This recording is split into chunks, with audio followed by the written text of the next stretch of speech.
Want to speak real Spanish from your first lesson? Sign up for your free lifetime account at SpanishPod101.com.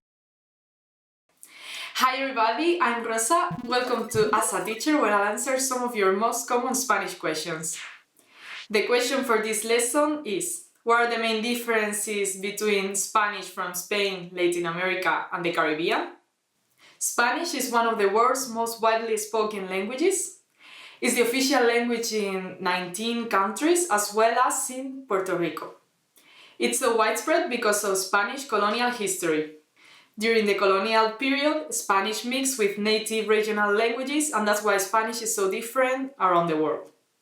There's no standard Spanish dialect, only regional dialects. So it's common for Spanish learners to run into different kinds of Spanish, especially in terms of pronunciation. In the US, Latin American Spanish is what's most commonly taught in schools. It's spoken in most of Central America and South America, including Mexico, and excluding Argentina, Brazil, Suriname, French Guiana, and Guyana. Latin American Spanish has strong R's and a relatively clean pronunciation. Words are pronounced mostly as they are written. Here are just a few regional varieties of Latin American Spanish. Caribbean Spanish often drops S's at the end of the words, making it sound a lot faster than Spanish from other countries. Mexican Spanish take a lot of vocabulary from the indigenous language Nahuatl. You may be familiar with the word chocolate, which comes from the word chocolate in Nahuatl. Also, the double L in Mexico has a Y sound, so my name is Ricardo is me llamo Ricardo. Colombian Ecuadorian Spanish is a mixture of Caribbean Spanish and coastal Spanish. Here the double L usually sounds like a J, like me llamo Ricardo. Argentinian Spanish is in a category by itself. It's very different from the Spanish spoken in the rest of Latin American countries.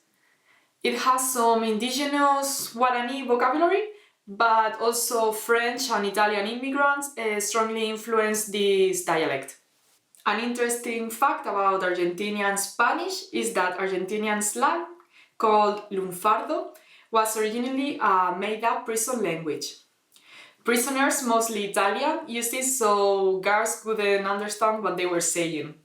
Now lunfardo words are used all over Argentina. Argentinian Spanish also uses vos, the formal you address, instead of tú, the more common informal address in Latin America. The double L is pronounced like J or ZH, like in me llamo Ricardo. Spanish in Spain is called Castilian Spanish. Some pronunciations are very different than the other kinds of Spanish we've already mentioned. The double L is pronounced differently depending on the region within Spain. The Latin American CC is pronounced with a TH and sound like thi. For example, gracias, meaning thank you, is pronounced gracias in Latin American Spanish and gracias in Castilian Spanish. Another major difference is that Castilian Spanish often uses the plural form vosotros instead of the form ustedes, which is used in Latin America. Pretty fascinating, isn't it? If you have any other questions, leave a comment and I'll try to answer them. Ciao! Hello everybody, Rosa here. Welcome to As a Teacher, where I'll answer some of your most common Spanish questions. The question for this lesson is: how can you tell if a noun is masculine or feminine? In Spanish, every noun has a gender. That applies to plural nouns too. Other Romance languages have masculine and feminine nouns too. It's a trait that comes from Latin, and the gender can depend on its origin in an older Latin word. English doesn't have masculine or feminine nouns, so the easiest way to tell the gender of a noun is to take a look at the last letter of a noun. The general rule is that if a noun ends in A, it is feminine. For example, la manzana, the apple, la ventana, the window, and la casa, the house. Nouns that end in O are generally masculine. For example, el horno, the oven, el perro, the dog, and el libro, the book. The only thing is, there are a lot of exceptions. For example, el mapa, which is the map, even though it ends in A, it is masculine. And el día, meaning the day, which is also masculine. Some other examples are la foto, meaning the photo, which is feminine even though it ends in an O, and la mano, the hand, which is also feminine. Because there are so many exceptions, it's best to learn the nouns with their articles. These are the and a in English. For Spanish, it could be el or un for masculine words, and la or una for feminine words. However, O and A are not the only indicators for masculine and feminine words. Here are a few others. Nouns that end in E, ma, or an accented vowel such as I are often masculine. For example, el perfume, the perfume, el programa, the program, el colibrí, the hummingbird, are all masculine. On the other hand, nouns that end in D, Z, or ion are normally feminine. For example, la felicidad, the happiness, la nariz, the nose, and la religión, the religion, are feminine. It's important to remember what gender a noun is because it sometimes influences other parts of the sentence. They modify. Adjectives in particular change their spelling according to the gender of the nouns they modify. It goes a bit like this. A notebook, un cuaderno, is masculine. So to say a red notebook, you could say un cuaderno rojo. An apple, una manzana, is feminine. So a red apple could be una manzana roja, with rojo changing to roja, ending with an A. I hope that answers the questions. If you have any more questions, please let them in the comments below and I'll try to answer them. Hi everybody, Rosa here. Welcome to As a Teacher, where I'll answer some of your most common Spanish questions. The question for this lesson is: when do we use porque, porque, porque, and porque? Porque, porque, porque, porque, separated, together, with an accent, without an accent? What's the difference? In this lesson, we'll teach you how to choose the right one. Let's start with porque, all one word with an accent over the E. This is a masculine substantive meaning cause, motive, or reason. Normally, an article precedes it. An example could be: no quiero saber el porqué. In this case, the meaning is: I don't want to know the cause, motive, or reason. It also has the plural form, los porqués. Next, let's move on to porque, separated with an accent over the E. This phrase is used to ask about the cause, the reason, or motive of something. It is comprised of the preposition por and the interrogative pronoun que. The accent mark distinguishes it from the relative conjunction que. In this case, porque functions as why. For example, ¿por qué no has llegado antes? Meaning, why didn't you come earlier? Here, we are asking what the cause or reason is for why the person didn't come sooner. To answer the question, ¿por qué?, we often use our next word, porque. All one word and no accent over the E.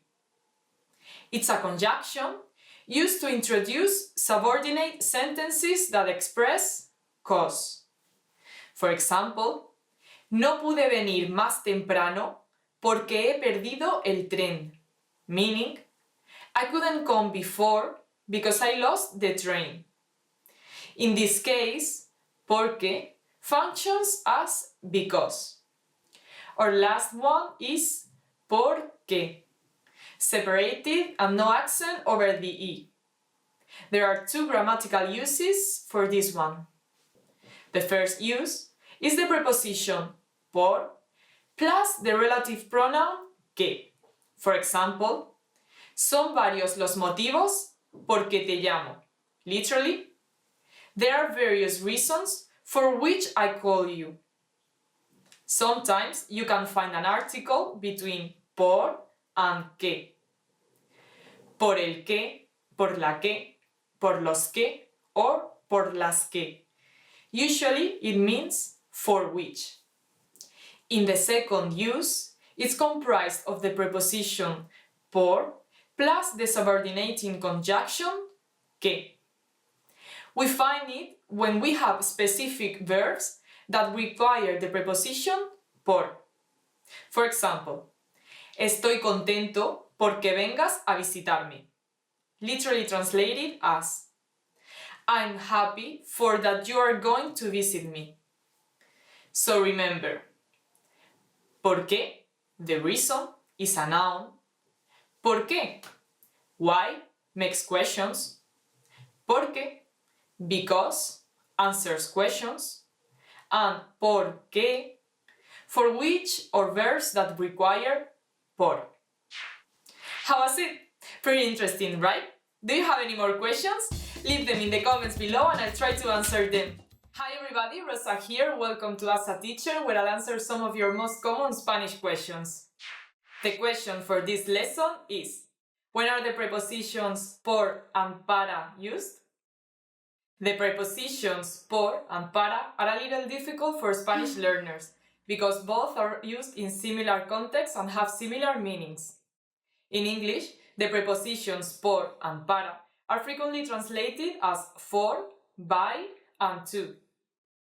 Let's go over por and para so you can learn how to use them correctly. Por comes from the Latin word pro, meaning for, while para is formed from the combination of the Latin prepositions pro and ad, which mean for and to respectively.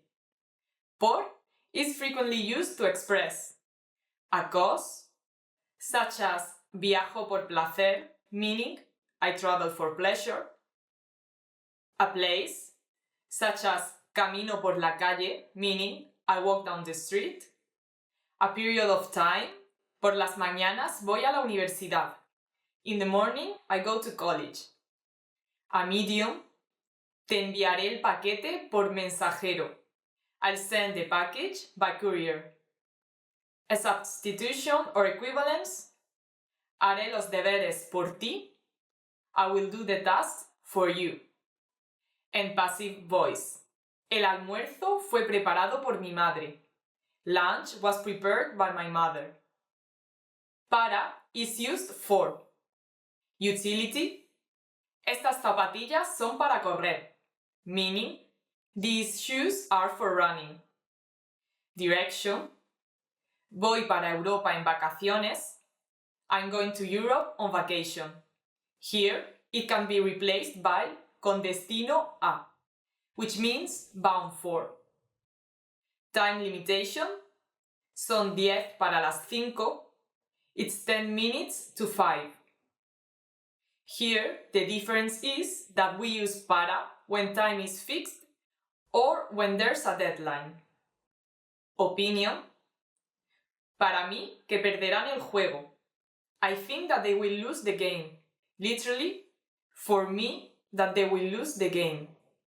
And goal or destination, to where or to whom it goes, as in, saldré a caminar para respirar aire fresco, meaning, I will go for a walk to get some fresh air. Here, the goal is to get fresh air. The most challenging point may be to identify when to use por instead of para. Just keep in mind that por is used more frequently to talk about a medium to do something. As in, te llamaré por teléfono, I will call you by phone. Another common usage is to refer to something unspecific, either time or place. For example, estoy por tu casa, meaning I'm around, close to your house. Or llegaré por la tarde, meaning I will arrive around the afternoon. Para, on the other hand, is more often used to talk about the purpose or destination of something. As in, este libro es para la clase, meaning this book is for the class. Or voy para tu casa, meaning I'm going to or in direction to your house. How was this lesson? Pretty interesting, right? Do you have any more questions? Leave them in the comments below and I'll try to answer them. Hasta luego, see you later. Hi everybody, Rosa here. Welcome to As a Teacher, where I'll answer some of your most common Spanish questions. The question for this lesson is: when do you use the conjunction e instead of I? First, let's go over some background information on how to use I. I is a conjunction in Spanish that means and. It's a conjunción coordinada copulativa or copulative coordinating conjunction. It's used to connect words or sentences. An example with words would be: he estudiado historia y literatura, meaning I've studied history and literature. Here, the words historia, history, and literatura, literature, are connected with the word I, and. An example with sentences would be: el sábado iré a Madrid y el domingo quiero ir al Museo del Prado. Meaning, on Saturday I will go to Madrid and on Sunday I want to go to the Prado Museum. Here, I, meaning and, is used to connect both weekend activities. Now, on to the question for this lesson.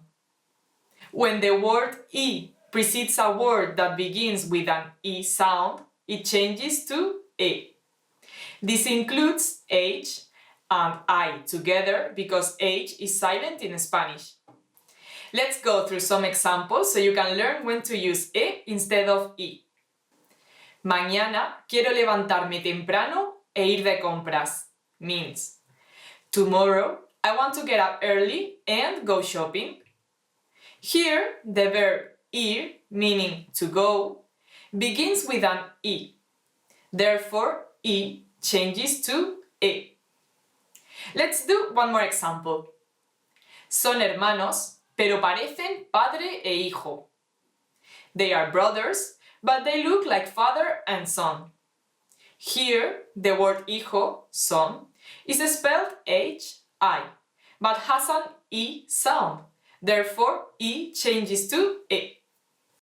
A good thing to remember is words that have been borrowed from other languages such as English and maintain their original pronunciation also require I to change, like in this example. Me pidió dirección e email, meaning he asked for my direction and email. This is because the word email has an I sound. Now here's the tricky part. If the word begins with I or HI but doesn't make an I sound, then you don't have to use E instead of I. For example, words that have an initial diphthong like coge la olla y hierve las verduras, meaning pick the pot and boil the vegetables, don't need I to change as the sound is different than I. So why do the words change? That's easy, because it's easier to pronounce. How was this lesson? Pretty interesting, right? Do you have any more questions? Leave them in the comments below and I'll try to answer them. Want to speak real Spanish from your first lesson? Sign up for your free lifetime account at SpanishPod101.com. Hi everyone, this is Rosa and today I'll be teaching you 15 ways to remember words, and these ways were submitted by fans. So let's start! A menudo veo vídeos en la televisión o YouTube que están diseñados para los niños pequeños. I often watch TV or YouTube videos that are designed for young children. Yeah, I think it's a really good way. Like, also when I want to learn a new language, like I watch some cartoons because they are always easier, and I think that really helps. Aprendo sobre las raíces de las palabras y cómo las diferentes palabras se relacionan entre sí. I learn about the roots of words and how different words are related to each other.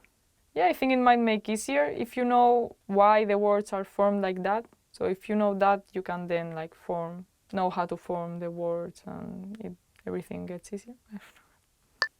Asocio nuevas palabras con historias, juegos o películas.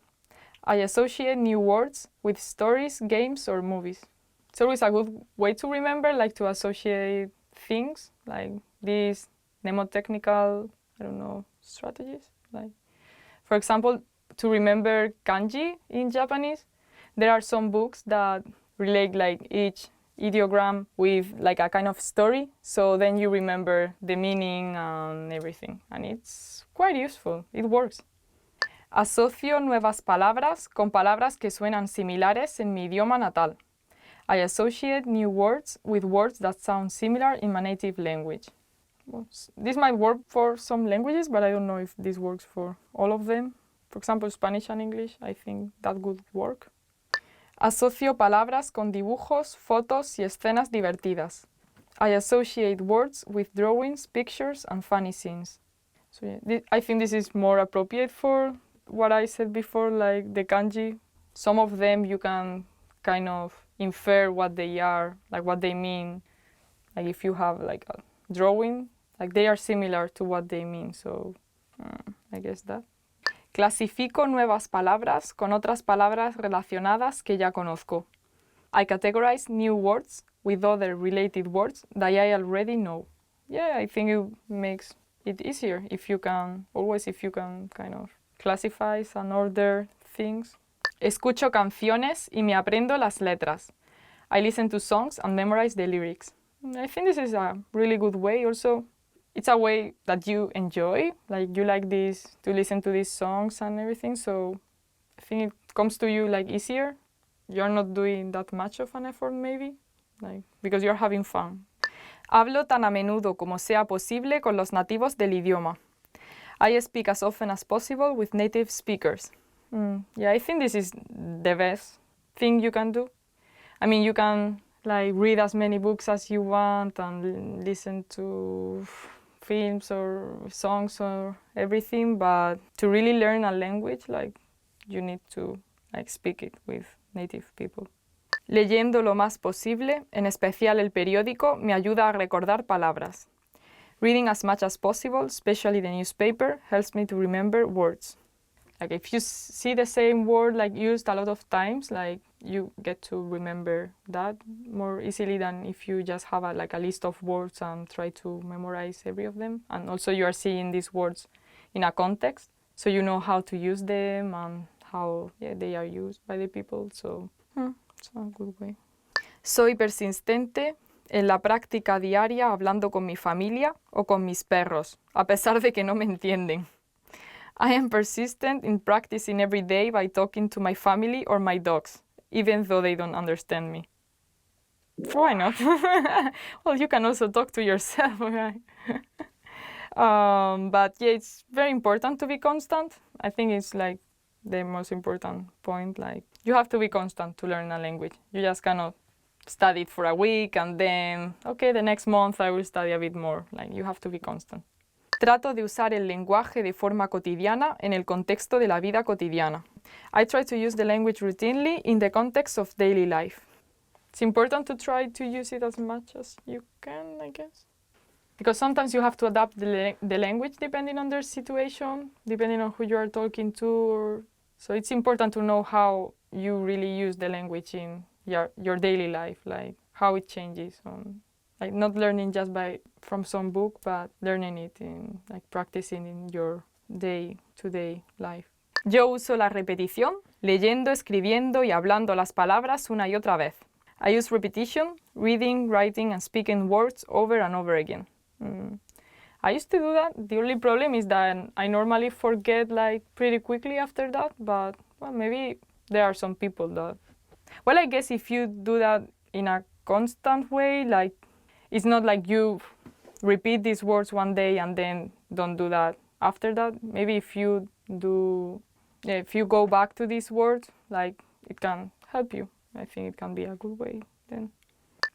Yo digo palabras en voz alta para poder realmente escucharlas. I say words out loud so that I can actually hear them. It's very important because sometimes we don't say them out loud and then we are kind of afraid to pronounce it. We don't really know how to do it, so it's nice to know. Even if you can, like record yourself with a mic or something, so you can hear yourself talking and you can know like whether you are pronouncing it right or not. Yo intento pensar en español para que se incorpore naturalmente a mi proceso de pensamiento. I try to think in Spanish so it becomes natural to my thought process. Well, it's fine. It's like you're using Spanish during your day, so like if you're thinking in Spanish, you are also thinking in ways you can form new sentences and use the words you learned. So yeah, I think it's a good way. Like if you don't have anyone to talk to in Spanish, it can also be nice to try to like talk to yourself and make your sentences. Usar tarjetas, use flashcards. I have like some apps in my mobile phone, so especially to learn Japanese, it's really helpful. Like they show you new words and the translation. Then you get these flashcards repeated, and depending on whether you are answering them right or not, like they show you these cards more often or not. So yeah, I think it really helps to memorize words. So this is the end of today's 15 ways to remember words submitted by fans. I hope you liked it. If you have any other ways to memorize words, please tell us. And thank you for watching. Please don't forget to subscribe. Bye. Hi everybody, Rosa here. Welcome to As a Teacher, where I'll answer some of your most common Spanish questions. The question for this lesson is, when do you use the conjunction u instead of o? First, let's go over some background information on how to use o. O is a conjunction in Spanish that means or. It's a conjunción coordinada disyuntiva, or disjunctive coordinating conjunction. That means it connects two different sentences and it used to give contrast or connect contrary opinions. An example of contrast would be: sal a trabajar ahora o no llegarás a tiempo, meaning go to work now or you are not going to be on time. Here, that means if part A, go to work, doesn't happen, part B, you are not going to be there on time, will happen. An example of connecting contrary opinions would be: ¿qué quieres de postre? ¿Helado o fruta? Meaning, what do you want for dessert? Ice cream or fruit? This is the most common use of o. Now, on to the question for this lesson. O changes to u when or precedes a word that begins with an o sound. This includes H and O together because H is silent in Spanish. Let's go through some examples so you can learn when to use U instead of O. First up, más vale que vengas a la hora u otra persona te quitará el sitio, meaning you better come on time or another person is going to take your place. Here, the word otra, another, begins with an O sound, therefore we change O to U. Another example would be: puede utilizar esta mesa para jardín u hogar, meaning you can use this table for the garden or home. So why do the words change? That's easy, because it's easier to pronounce. How was this lesson? Pretty interesting, right? Do you have any more questions? Leave them in the comments below and I'll try to answer them. Hasta luego, see you later! Hi everybody, Rosa here. Welcome to As a Teacher, where I'll answer some of your most common Spanish questions. The question for this lesson is: What are some Spanish idioms that refer to parts of the human body? English speakers have phrases like a pain in the neck and get back on your feet. In this lesson, we are going to discuss idioms about body parts in Spanish. One day in Spain, someone may gently say to you, ¿Te echo una mano? Literally translated as, can I give or cast you a hand? It works in a similar way to the English expression and more naturally translates as, can I help you? If someone pone la mano en el fuego por ti, or puts the hand in the fire for you, consider yourself lucky, because the expression poner la mano en el fuego is a solemn way of showing loyalty to someone. For example, pongo la mano en el fuego por mis hijos. I put the hand in the fire for my sons. You are expressing that you trust your sons no matter what. If you know someone who really tells it like it is, you can say, no tiene pelos en la lengua, literally meaning, he, she, hasn't hair in the tongue. This means that you are very frank and don't hide your true feelings about something. You may be familiar with the Spanish word boca, meaning mouth. However, be careful of bocazas. Bocazas literally translates as someone with a big mouth and describes a person who can't stop speaking or someone who tells your secrets.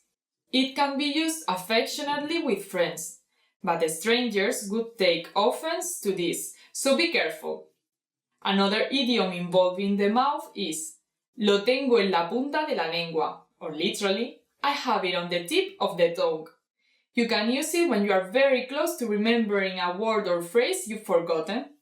If you are having problems at work or at home and need to accept responsibility for some wrongdoing, you'll need to dar la cara, or to give the face. For example, te equivocaste, ahora tienes que dar la cara. Literally, you were wrong, now you have to give the face. This means you can't hide and must face the consequences of your actions. Let's do one with the eyes.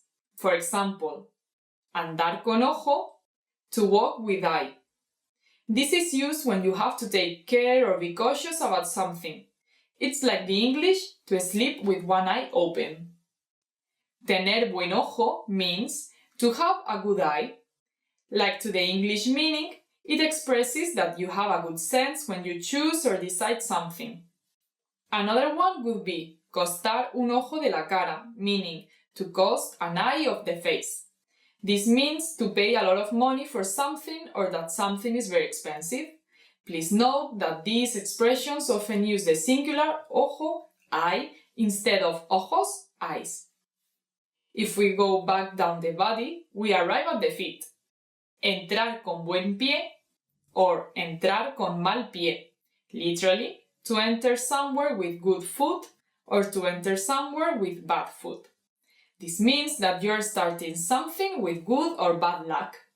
The same way English speakers might say to start off on the right foot. For example, he entrado con buen pie en la familia de mi esposa. Literally, I entered with good foot in my wife's family. And don't feel strange if someone te toma el pelo, meaning takes your hair, because that just means someone is teasing. For example, Ana, no me tomes el pelo, meaning, Ana, don't mock me. Another funny expression is rascarse la barriga, scratch your own belly. This means that you're lazy or don't want to do anything. For example, mi marido se pasa el día rascándose la barriga. Literally, my husband passes the day scratching his belly. Our last one is about effort and hard work. It's dejarse la piel, meaning leave the skin. For example, me voy a dejar la piel por aprobar el examen. Literally, I'm going to leave my skin to pass the exam. It means that you will do everything necessary to achieve the goal you want. How was this lesson? Pretty interesting, right? Do you have any more questions? Please leave them in the comment below and I'll try to answer them. Hasta luego! See you later! Hi everybody, Rosa here. Welcome to As a Teacher, where I'll answer some of your most common Spanish questions. The question for this lesson is, what are some Spanish business expressions? If we consider that about 500 million people are native Spanish speakers, we can understand why Spanish is becoming one of the most used languages in the world of business. In this lesson, we'll go over some basic business expressions that you can use in Spanish. Disculpen el retraso, which means I am sorry for being late, is a very useful phrase. You can use this for whenever you can't manage to be on time for a meeting or just coming late to the office. You can also say, lamento el retraso, which means the same thing but the sense of regret is stronger. And don't forget to offer your tarjeta de visita or business card when you are beginning a business relationship with someone. A very useful expression to learn is the combination of a substantive plus the complement de negocios, which means of business. Following this combination, we can form expressions like cena de negocios, meaning business dinner, viaje de negocios, meaning business trip, reunión de negocios, meaning business meeting, centro de negocios, meaning business center, visita de negocios, meaning business visit, and many others. Like in the examples, hoy tengo una cena de negocios, meaning today I have a business dinner, or ¿dónde tendremos la reunión de negocios? Where will we have the business meeting?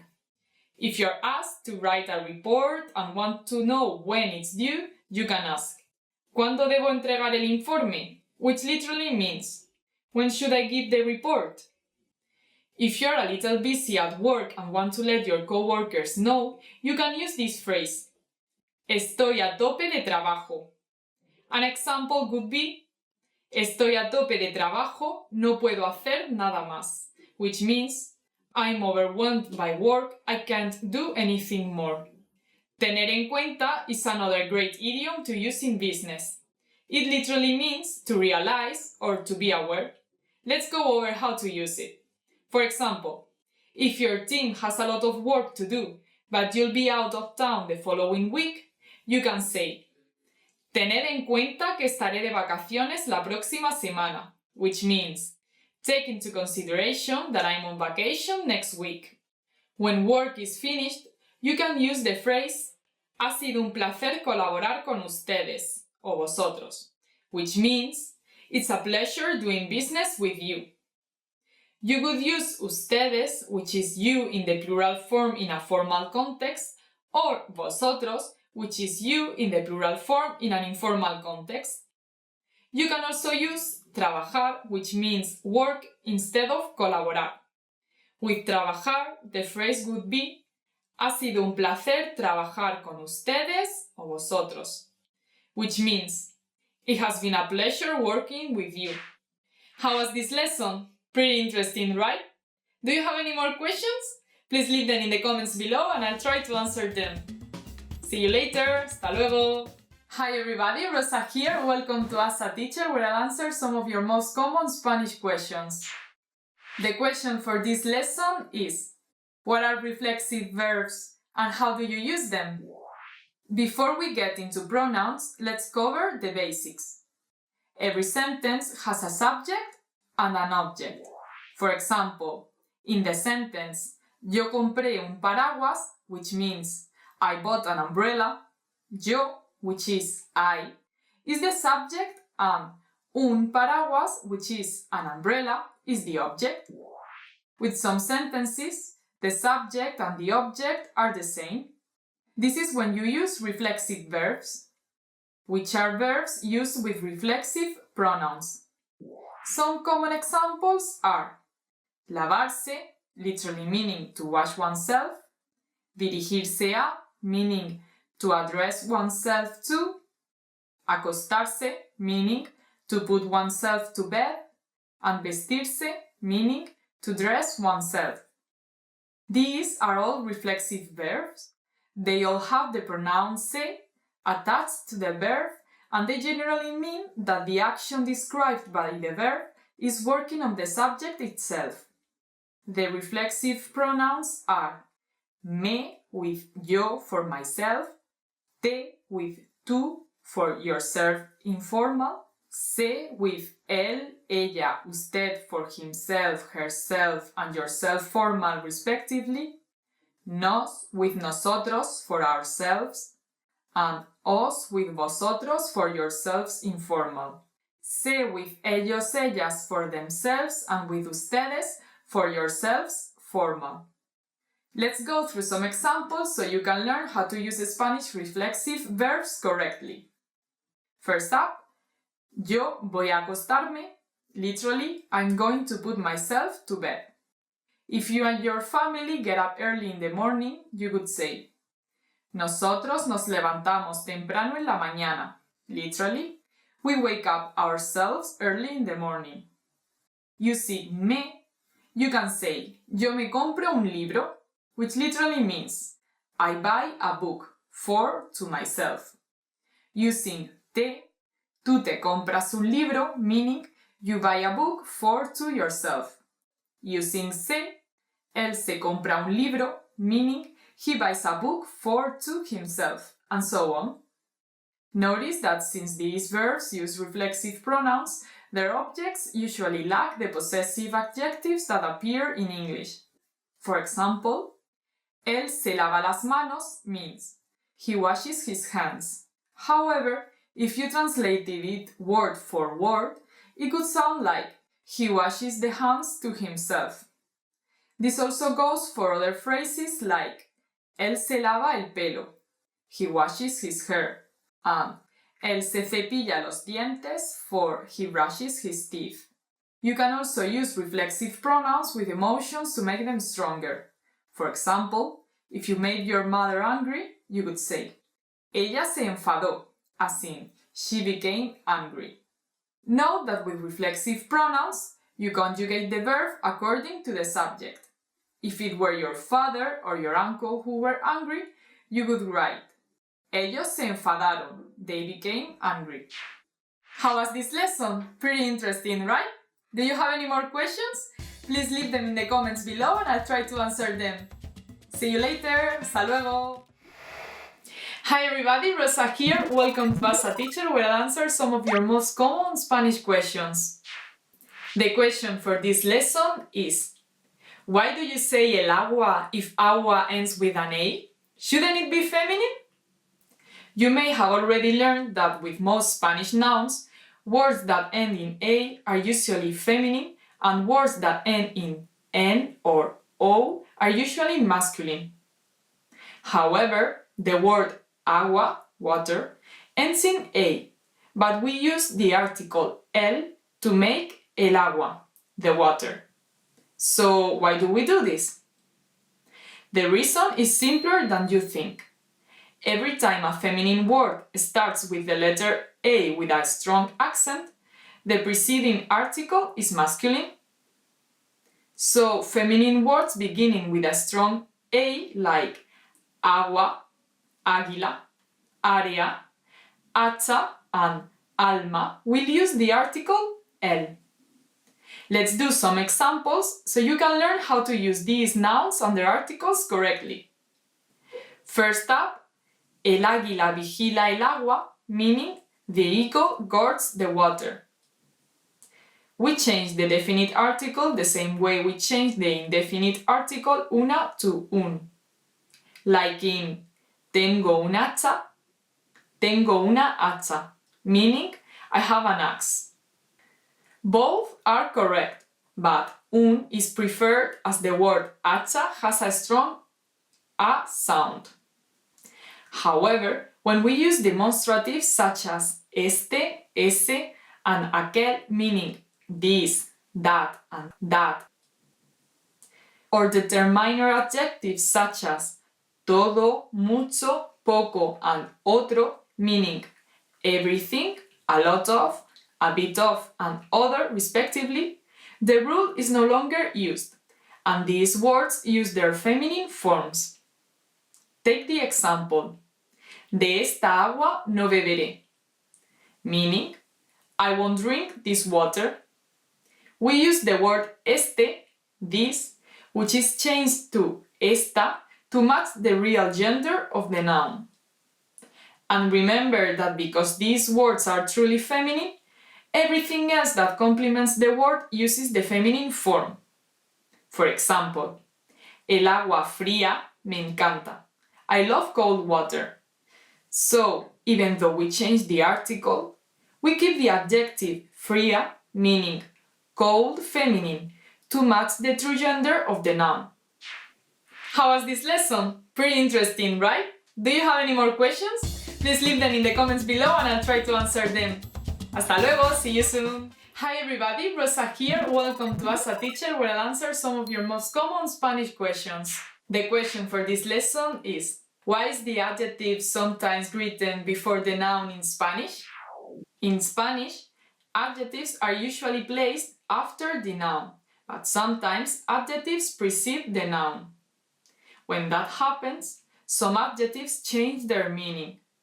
If we use these adjectives before the noun, the meaning is objective or descriptive.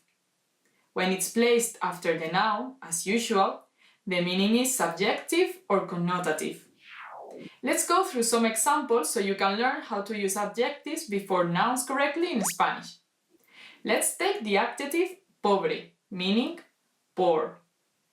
If you put the word pobre before the noun man, which is hombre, then the speaker could be implying that the pobre hombre, poor man, is someone he or she pities or someone who deserves sympathy. However, if you switch them, the phrase becomes hombre pobre. This would quite literally mean a man who has no money. Let's do another example with the adjective viejo, meaning old. If you add viejo to the word friend, which is amigo, you will get the phrase viejo amigo, old friend. In this case, viejo represents the length of time the speaker has been friends with that person. The same way you would say old friend in English. However, if you were to reverse the phrase and say amigo viejo, then you would be literally talking about a friend who is elderly. An important point to remember is that if the adjective is talking about the quality of a noun that's always the same, the position of the adjective doesn't change the meaning. For example, oscura noche or noche oscura both mean dark night, because night is always dark. The same way that fría nieve or nieve fría both mean cold snow, because snow is always cold. How was this lesson? Pretty interesting, right? Do you have any more questions? Please leave them in the comments below and I'll try to answer them. Hasta luego, see you soon! Hi everybody, Rosa here, welcome to As a Teacher, where I'll answer some of your most common Spanish questions. The question for this lesson is: what are some examples of the slang tío and tía? In this lesson, we are going to focus on one of the most habitual words used in colloquial Spanish, the slang tío, which is masculine, and tía, which is feminine. You can hear tío and tía every day and almost anywhere if you're in Spain. The most standard use of tío is uncle, and for tía it's aunt.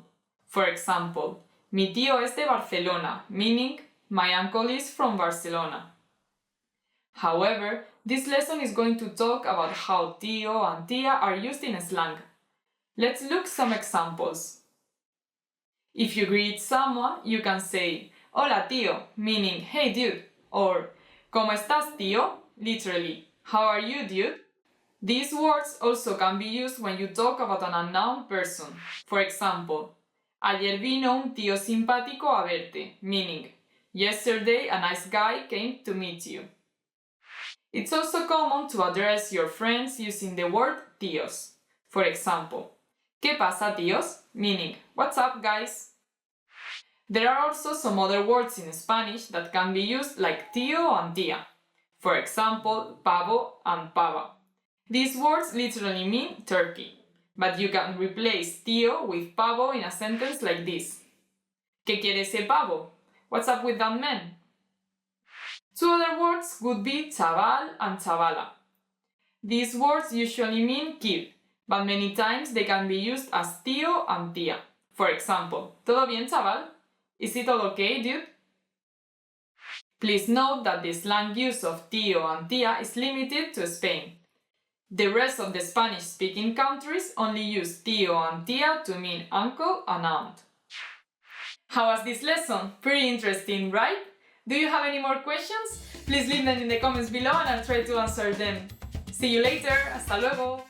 Hi everybody, Rosa here. Welcome to As a Teacher, where I'll answer some of your most common Spanish questions. The question for this lesson is: what are some popular Spanish idioms?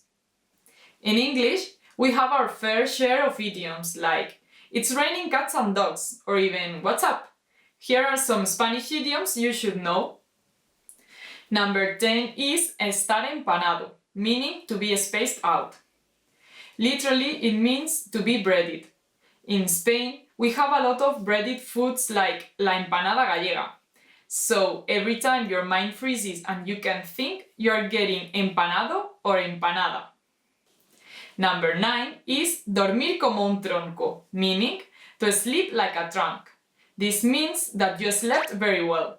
For example, he dormido como un tronco, meaning I slept like a trunk. Number 8, chorizo, means sausage. And if you are carnivorous, you are going to find Spanish chorizo delicious.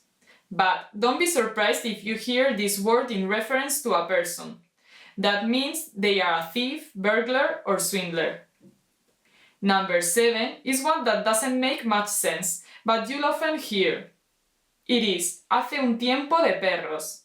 Literally, it's a dog weather, meaning it's terrible weather. Number 6 is a phonetic challenge. Que chorrada. Chorrada, wow, sounds difficult. We have the CH and a double R. So what does chorrada mean? If we say que chorrada, we are expressing that something is not important, has no sense, or is absurd.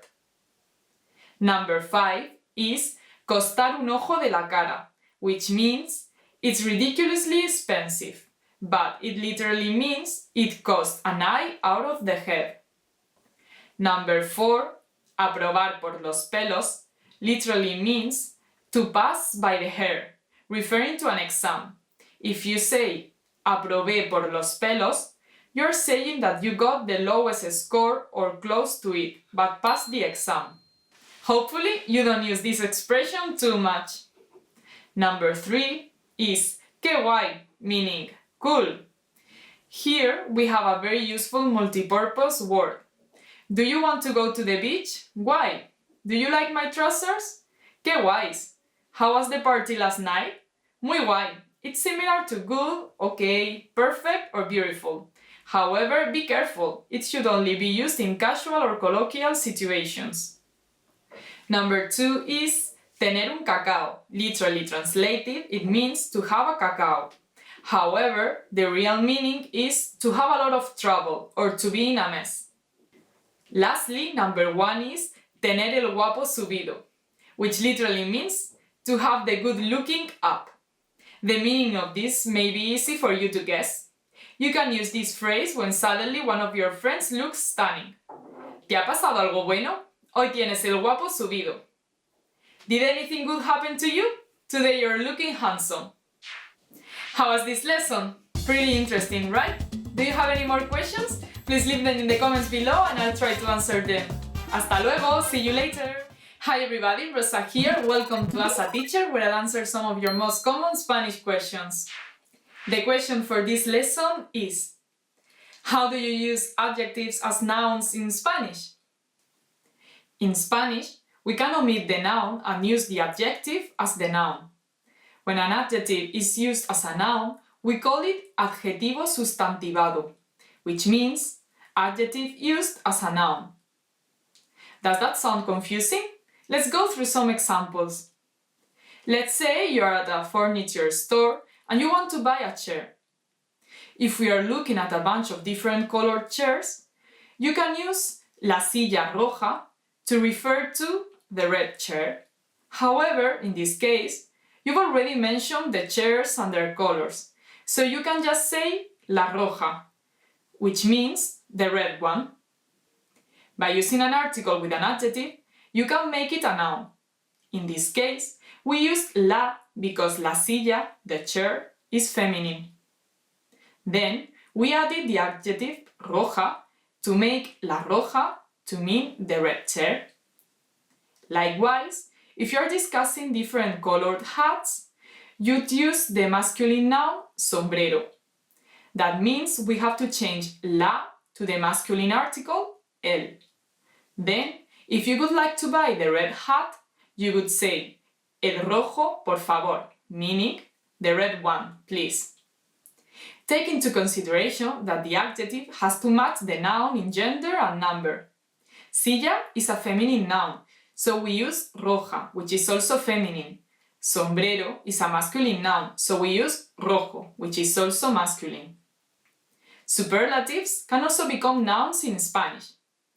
Apart from the direct translation of the best, which is el mejor o la mejor, you can use any adjective, plus an article, plus either más for most or menos for least to make a superlative sentence. Más on its own means more, but with an article it means most. Take el más grande, for example. Grande means big, so el grande means the big one in general. But if you said el más grande, that means the biggest one. Similarly to más, menos means less on its own, but least with an article. La menos rápida, for example, literally means the least fast one, or more naturally, the slowest. It's important to know that because we use la in this sentence, we know that we are talking about a feminine noun. If we were talking about a masculine noun, the sentence could be el menos rápido.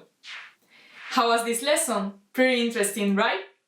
Do you have any more questions? Please leave them in the comments below and I'll try to answer them. Hasta luego, see you soon! You've decided to study a new language, so now what? Well, you want to become fluent fast, right?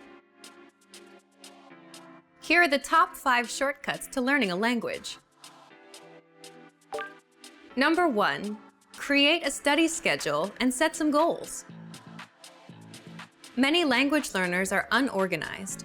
Creating a schedule allows you to free up time to study consistently. Goals give you motivation and something to strive for. Number 2, make it fun. If you learn how to make your study time enjoyable, chances are you'll be more inclined to study. Watch a TV show with subtitles or listen to some music. Number 3, find a language partner. This is the best way to improve your conversation skills. It will help you gain fluency even faster and increase confidence when speaking. Number 4, use word lists to build up a solid vocabulary. This is a great way to build up your fluency, one word at a time. Luckily, we have all the word lists you need, with a range of topics, from food to love. Choose whichever language you want to study and go! Number 5, don't be afraid to make mistakes. Nothing helps you improve more than correcting your own errors. You're more likely to remember it correctly the next time around.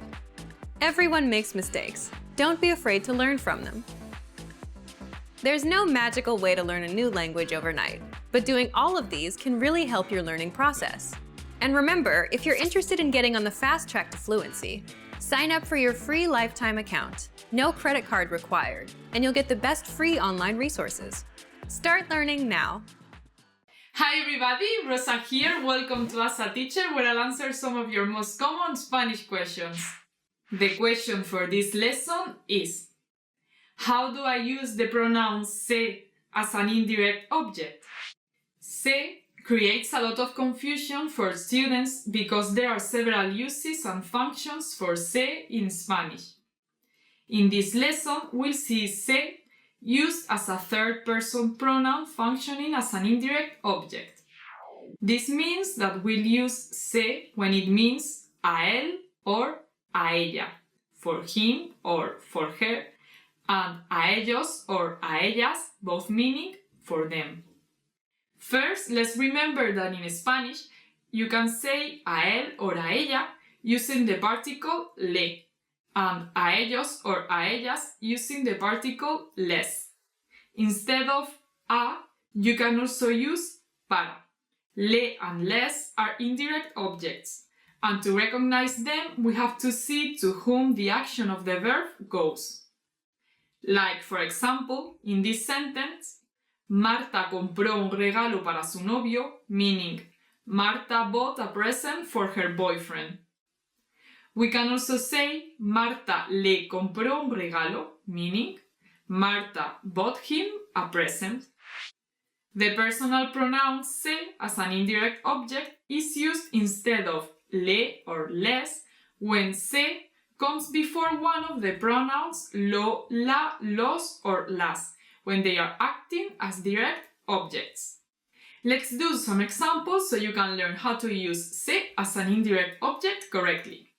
From the sentence le di las llaves, meaning I gave him the keys, you can say se las di, meaning I gave them to him. Here, se replaces the indirect object le, and la replaces the direct object the keys. From les compré un libro, I bought them a book, we get se lo compré, I bought it for them. Here, se replaces the indirect object les before the direct object lo. Let's do one more example. Abrí la puerta a la profesora. I opened the door for the teacher. La puerta, the door, is the direct object as it's the thing that we open. And a la profesora, literally meaning for the teacher, is the indirect object because it's the person to whom the action goes.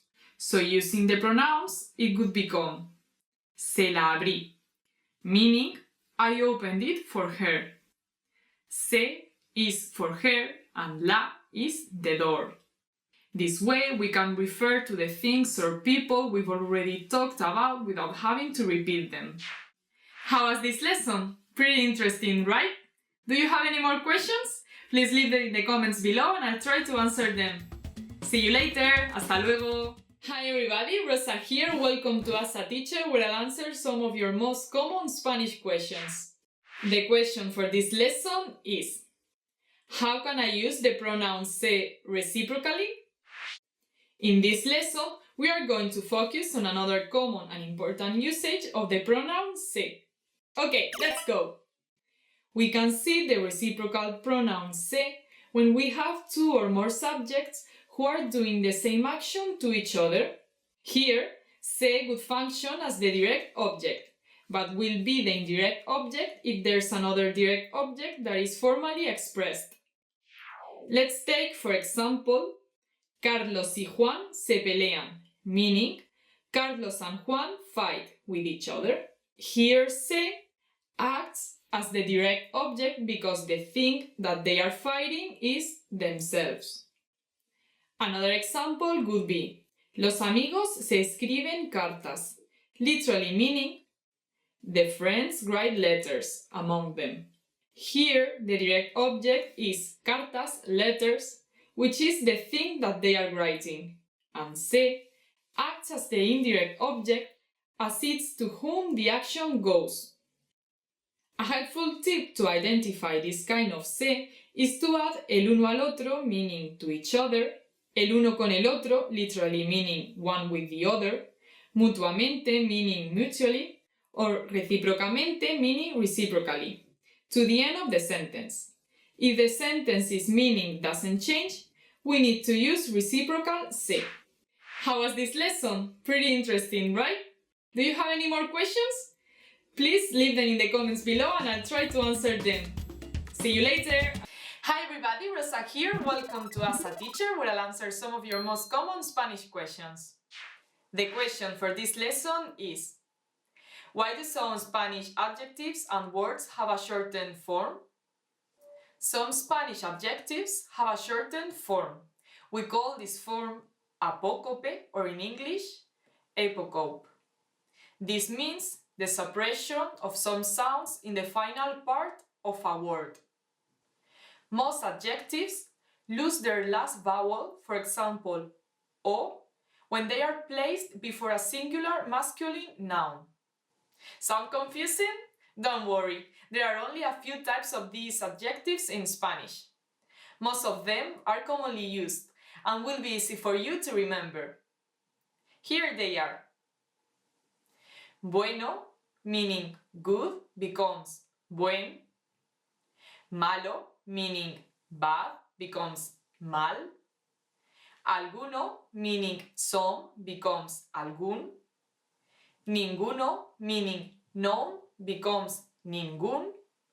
And grande, meaning big, becomes gran. Let's go through some examples so you can learn how to use the shortened forms of these Spanish adjectives. First up, he comprado un buen libro. I bought a good book. In this sentence, the word bueno, meaning good, gets shortened to buen because it was placed before the masculine singular noun libro, meaning book. Another example would be estoy teniendo un mal año, meaning I'm having a bad year. Again, in this sentence, the word malo, bad, becomes mal because it's placed before the masculine singular noun año, meaning year. You can also see this shortened form with ordinal and numeral adjectives like primero, first, becomes primer, and tercero, third, becomes tercer. With numeral, it sounds like this. Uno, meaning one, becomes un, and ciento, meaning 100, becomes cien. Let's go through some more examples. He escrito mi primer libro, literally meaning I have written my first book. Again, we have the masculine singular noun libro, book, so primero, meaning first, gets shortened to primer. Another example would be tengo un perro pequeño. I have a little dog. Here, the word perro, dog, is in its singular masculine form, so uno, one, gets shortened to un. Remember that these adjectives only lose the final vowel when they are placed before a singular masculine noun. If placed after the noun or if the noun is feminine, their vowel will remain intact. How was this lesson? Pretty interesting, right? Do you have any more questions? Please leave them in the comments below and I'll try to answer them. Hasta luego, see you later! Hi everybody, Rosa here, welcome to As a Teacher, where I'll answer some of your most common Spanish questions. The question for this lesson is: how can I decide if I have to write B or V in Spanish? In Spanish, the letter B and the letter V have the same sound, but they are written differently. So, how do you know which one to use? Despite some exceptions, there are some rules that can help you to pick which letter to use. Let's start with B. The words that usually use B can be divided in 4 groups. First, all the words that begin with bu, bien or bene, and B. For example, butaca, meaning armchair, bienestar, meaning wellness, and bisonte, bison. Second, all the words that end in bilidad, bundo or bunda. For example, amabilidad, kindness, moribundo, moribund, and nauseabunda, nauseating. Third, all the verbs whose infinitive forms end with ver, bir, and buir. For example, beber, to drink, saber, to know, and escribir, to write. Fourth and last, all of the past imperfect verbs whose first conjugation ends in aba. For example, compraba, I was buying, or cantaba, I was singing. Now let's see the rules for V. The words that usually use V can be divided in 4 groups. First, all the words that begin with V, div, ev. For example, vivir, to live, divertido, funny, and evento, event. Second, all the forms in present indicative, imperative, and subjunctive of the verb ir, to go. For example, voy, I go, or ve, you go, in the imperative.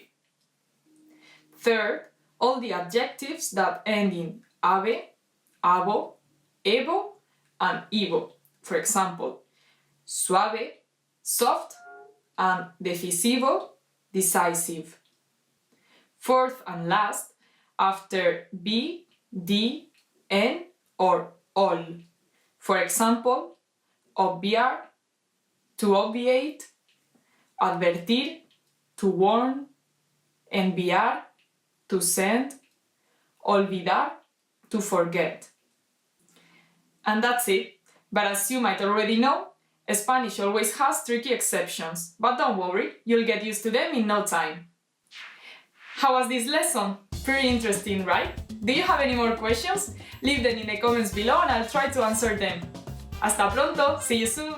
Hi everybody, Rosa here, welcome to As a Teacher, where I'll answer some of your most common Spanish questions. The question for this lesson is: what are diminutives and how do you use them in Spanish? Appreciative suffixes are added to the end of a word to express an emotive or affective appreciation or to show an opinion. They are classified into 3 types: diminutives, augmentatives, and pejoratives. In this lesson, we'll discuss the diminutives. Vamos allá! Let's go! Diminutives are used to emphasize that something is particularly small or short. They are also used to express love and affection. Let's go through some examples so you can learn how to use diminutives correctly. A very common one is ito or ita. For example, from the word escalera, stairs, we have escalerita, if we want to express that the stairs are small. Another example, from gato, cat, we get the word gatito, adding tenderness to our expression. You can even use this with names such as Juan to Juanito, when you are talking about someone colloquially, most likely a child. Another common suffix, particularly in Andalusia, the southern Spain, is illo or illa. From libro, book, we get librillo, small book. We also have the suffix ete or eta, used more informally. In this case, from amigo, friend, we have amiguete, to express tenderness or affection for our friend. Lastly, with more local use, particularly found in Galicia, northern Spain, we find the suffix iño or iña. From pobre, poor, we can say pobriño, also adding a sense of tenderness. How was this lesson? Pretty interesting, right? Do you have any more questions? Please leave them in the comments below and I'll try to answer them. See you soon! Hi everybody, Rosa here, welcome to As a Teacher, where I'll answer some of your most common Spanish questions. The question for this lesson is: what are augmentatives and how do you use them in Spanish? In another lesson, we talked about diminutives, which are expressive suffixes used to emphasize that something is particularly small or short, or to show affection. In this lesson, we'll discuss augmentatives.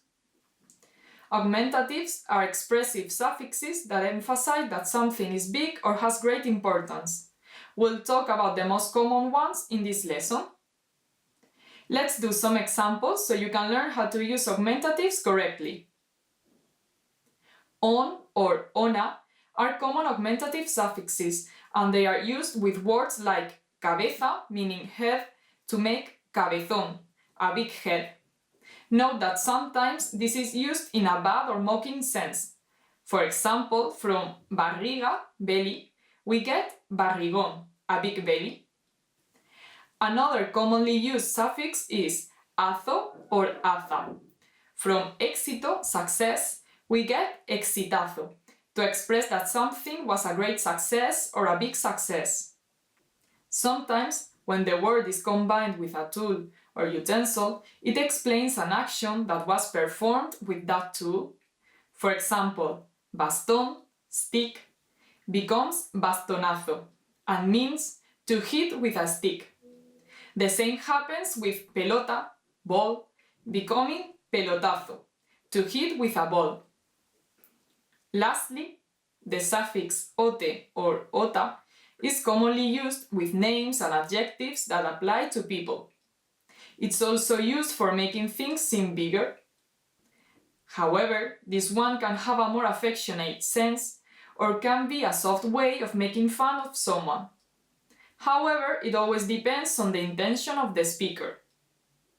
For example, from muchacho, boy, to muchachote, literally meaning big boy. And with amigo, friend, we get amigote. This could be used by, for example, your father, in a kind way or to make a joke. How was this lesson?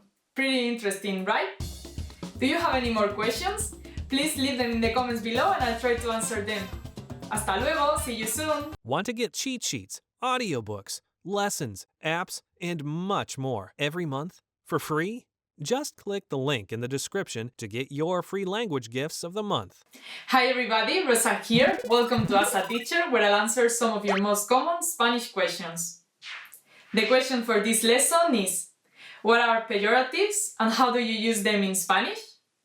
In previous lessons, we discussed diminutives and augmentatives, and in this lesson we'll discuss pejoratives. You may already know diminutives make something smaller or affectionate, and augmentatives make something bigger or important. So, what do pejoratives do? Pejoratives are used to emphasize something negative. We'll go over the most common ones in this lesson. Let's go over some examples so you can learn how to use pejoratives correctly. A common pejorative suffix is ucho or ucha. For example, from flaco, slim or thin, we get flacucho. When used in a pejorative sense, it means very slim, as in almost sick. Another example would be for the adjective débil, weak. We get debilucha, used to describe a woman who is physically or psychologically weak. Another pejorative suffix is acho or acha. For example, pueblo, from the Latin populus, meaning people, becomes populazzo, meaning common people or mob. By adding the suffix acho, the speaker shows less consideration for the original meaning of people. Another example would be from pueblo, town, which becomes poblazzo, meaning dirty town or destroyed town. Here's an example sentence. El populazzo cree que puede ganar en las elecciones. It means the common people think that they can win the elections. Usually, people use these suffixes to gossip or to look down on others. You don't always use the same suffixes for every word, as each word is used mostly with just one suffix. So make sure you check which suffix to use before you use it. Here we have other less common pejorative suffixes, like ejo or eja, changing tipo, meaning guy, to tipejo, bad guy, calle, meaning road, to calleja, narrow road, or uzo or uza, from gente, meaning people, we get gentuza, bad people. All of these examples are used pejoratively. Lastly is ato or ata. You could use this for the word niño, boy, and get niñato, brat. Be careful with this word because it has a really bad meaning and can be considered an insult as well. How was this lesson? Pretty interesting, right? Do you have any more questions? Leave them in the comments below and I'll try to answer them. Hasta luego, until next time! Hi everybody, Rosa here. Welcome to As a Teacher, where I'll answer some of your most common Spanish questions. The question for this lesson is: how do I use Spanish punctuation? Just like in English, punctuation marks are used to provide emphasis, to indicate pauses and intonation changes, and to guide people through the meaning of our expressions. Let's take a look to the basic uses of punctuation marks in Spanish. The first one is el punto. This literally means the dot, but you may know it better as the period in American English or full stop in British English. It's used to mark the ending of a sentence or complete thought. After using a punto, the next word should be capitalized. For example, Juan viene hoy. Mis amigos vendrán mañana. This means Juan is coming today, my friends will come tomorrow. Next, we have la coma, or the comma. This indicates a short pause in a sentence, and its usage is similar to English. For example, viajaré por Andalucía, Zaragoza y Toledo, meaning I will travel to Andalucía, Zaragoza and Toledo. This one sounds different from the English version. El punto y coma. This literally means the dot and comma, but you may know it better as the semicolon. It's used to divide related sections in a single sentence. For example, hoy veremos un buen partido. Sin embargo, creo que mi equipo perderá. Meaning, today we will see a good match. However, I think my team will lose. We can also use the punto y coma in a longer sentence that already has commas. For example, Ana fue al museo, Carlos a la biblioteca y David a la universidad. Meaning, Ana went to the museum, Carlos to the library, and David to the university. Unlike the punto or coma, the punto y coma really depends on the writer's discretion. As a general rule, use the punto y coma if you feel the two sentences are closely related enough to make them into one sentence. After a punto y coma, you always have a lowercase letter. Let's move on to two more punctuation marks you may be familiar with: the signos de interrogación and exclamación.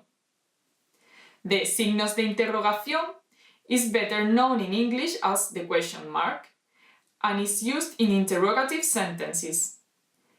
The exclamación sounds similar to the English exclamation point and works the same way. It's used to express surprise, anger, or any other strong emotions.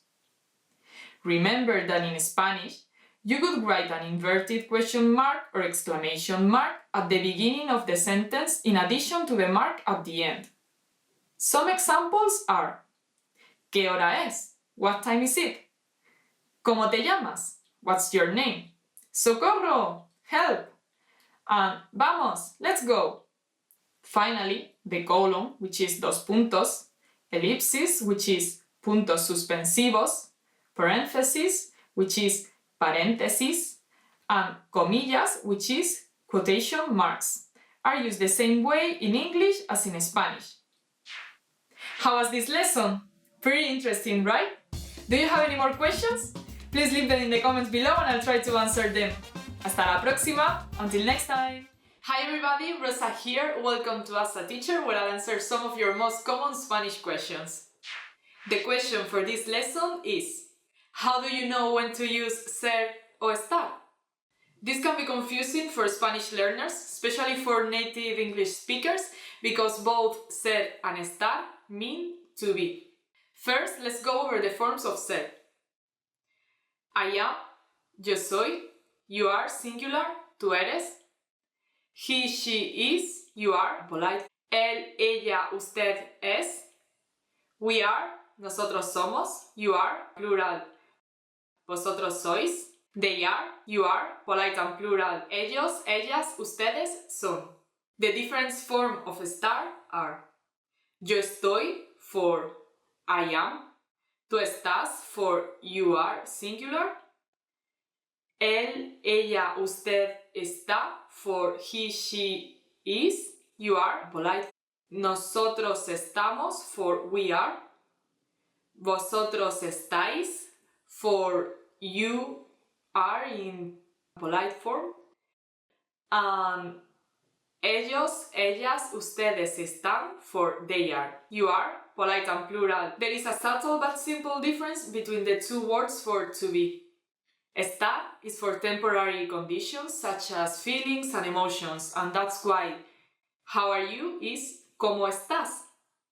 Ser is for characteristics or permanent states of being. For example, if I'd say I am American, I would say yo soy americano. Here's a good rule of thumb. Turn the sentence into a question. If the question uses how, then use estar. And if it uses what, use ser. Take the word callado, for example, which means quiet. Depending on which verb you use, the nuance will be different. If you say ella es callada, which uses ser, that means she's quiet, as in she's a quiet person. On the other hand, if you say ella está callada, which uses the verb estar, that would mean she's being quiet. The nuance is that this situation is temporary and that she's just being quiet in this moment in time. Pretty cool, right? If you have any more questions, please leave a comment and I'll try to answer them. Bye! Hi everybody, Rosa here. Welcome to As a Teacher, where I'll answer some of your most common Spanish questions. The question for this lesson is, what are false friends? There are a lot of words that look similar in English and Spanish, but they don't always mean the same thing. False friends is a great name for them because they can be a bit deceptive. Here are some of the most common false friends. Beware of this so you can avoid misunderstanding when speaking Spanish with others. Asistir doesn't mean to help, that is, ayudar. Asistir is to attend. For example, to attend a concert could be asistir a un concierto.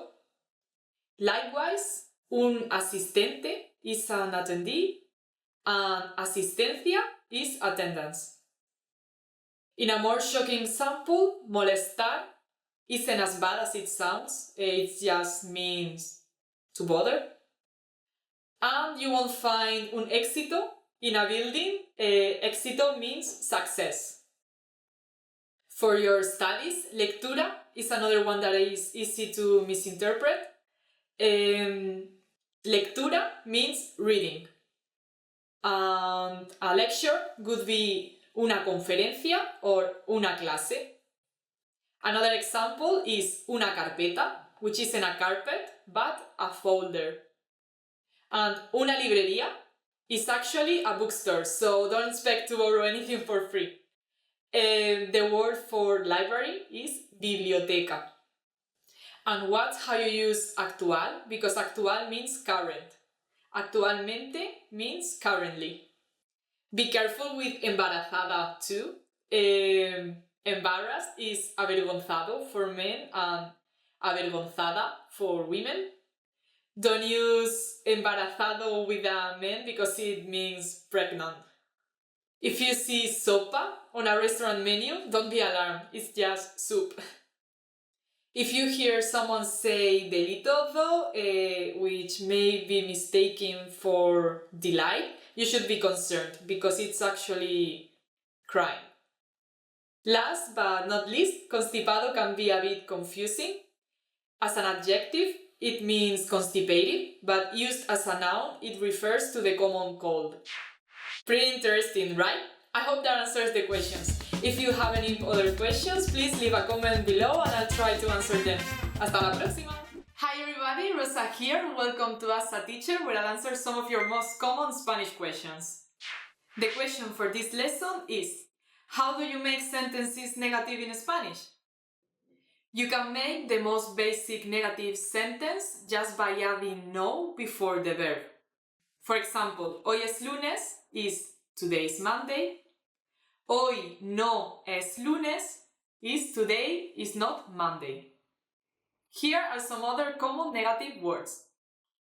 Nada meaning nothing, nadie meaning nobody, ninguno or ninguna meaning no one, nunca and jamás meaning never, and tampoco meaning neither.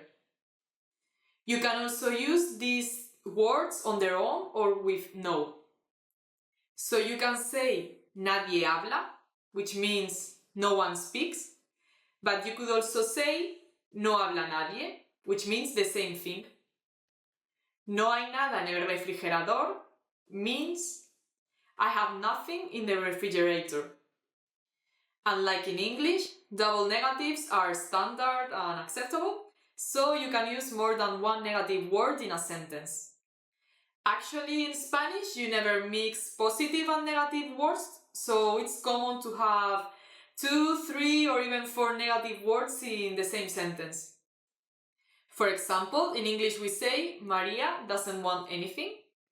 In Spanish we would say María no quiere nada. Remember, nada means nothing, so the direct translation into English would be something like María doesn't want nothing. You can even say María no quiere nada nunca for María never wants anything, which uses 3 negative words. Ningún changes form depending on the noun it's attached to. For masculine nouns, you say ningún. And for example, no tengo ningún libro would be I don't have any books. If you use ningún without using the masculine noun, you use ninguno. Say you're responding to the question, ¿Tienes algún libro? Which is, do you have any books? You would say, no, no tengo ninguno. No, I don't have any. For feminine nouns, you use ninguna in both situations. Not so bad, right? If you have any more questions, please leave a comment below and I'll try to answer them. ¡Hasta luego!